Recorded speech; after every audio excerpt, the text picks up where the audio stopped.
If your final destination is the altar, if your final destination is to get married, you have to remember this, is that it used to be, prior to the sexual revolution, it used to be that marriage was a place that validated sex.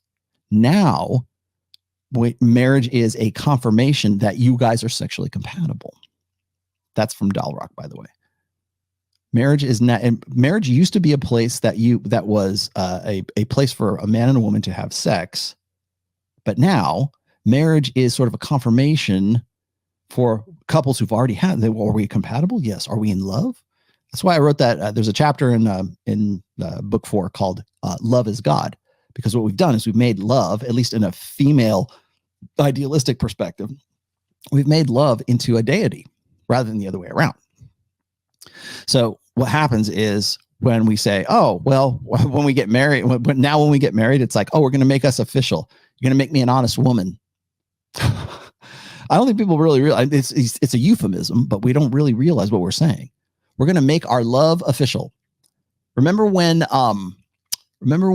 same-sex marriage got confirmed by, I think it was Obama in 2015? What did they say? All over the place. What was the number one, jingoism? Love wins. That's what it was. Love wins. It's like escalating and raising it to a supernatural level. That is like a dangerous place to be. I wanted to add that into all of this here. But when we look at a female primary society, when we look at a gynocentric social order, when we look at a female correct way of thinking, most guys, particularly guys who are like male allies without even knowing it. Remember what I said about how the sisterhood doesn't care about political stripe. It doesn't care about ethnicity or religion or anything like that. When you are a properly trained, mangina, right? When you're a properly trained, ally, feminist female ally, you might not identify as that. Like women don't call men, especially feminists, don't call men men. In fact, we can't even use the 3 letters in succession, MAN. Can't be fireman, it's fire person, right? We want to eliminate that from the English language. Why? Why do we want to do? Why is that such an effort?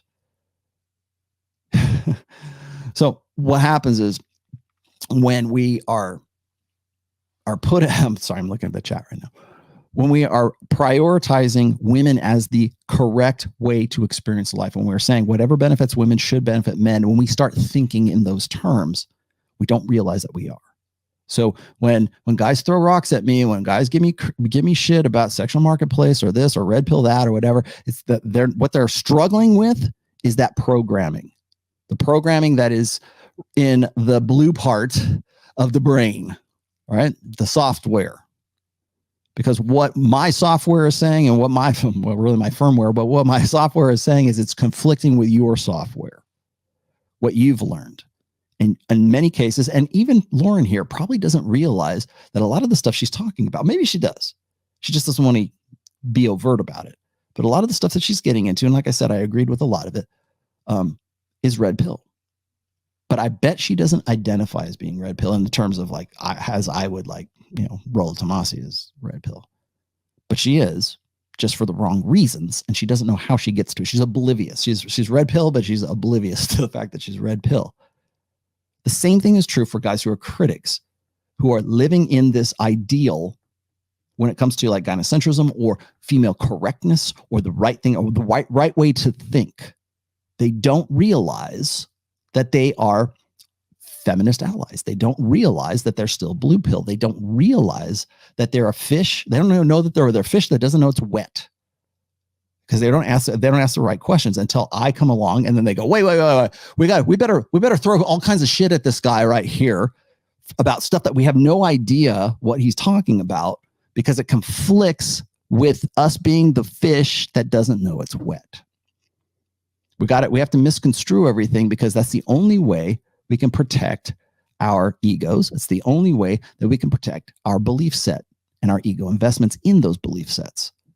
That's why. So it's hard for me to like take too much offense when people like completely misconstrue stuff, whether deliberately or ignorantly, stupidity or malice, right? It's hard for me to take offense to that because a lot of guys are unaware of what the fuck they're even talking about in the first place. They go on what they think should be right according to what their programming has been.